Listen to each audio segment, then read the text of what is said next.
মাননীয় প্রধানমন্ত্রী, ধন্যবাদ।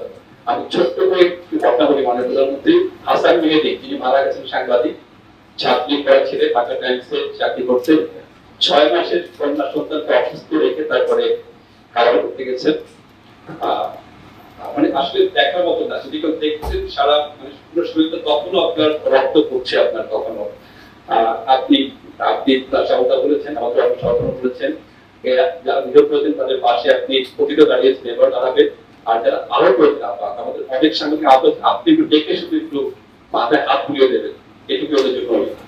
কিন্তু আপনার গাড়ি কি পরিমাণ গাড়িতে ঘোরাইছে, মানে আমাদের সাংবাদিকরা যখন যাচ্ছে তার ভিতরে গাড়ি মানে আগুন লাগিয়ে যেতে, মানে তারা আগুনে পুড়ে যায়, এই জন্য ড্রাইভার এবং রিপোর্টার কেন বের হয়েছে এই জন্য তাদেরকে রাস্তায় করে দিয়েছে। টেলিভিশনের কন্ট্রোল অপসারণী গাড়ি, আমার টেলিভিশন ছোট টেলিভিশন, সেই টেলিভিশনের দুটো গাড়ি পুড়িয়েছে, একদম মানে ছাড় ছাড় করে দিয়েছে আর কি।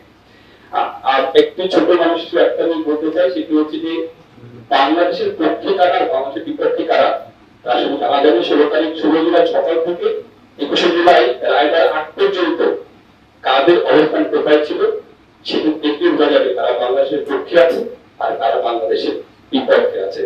মাননীয় প্রধানমন্ত্রী, আপনাকে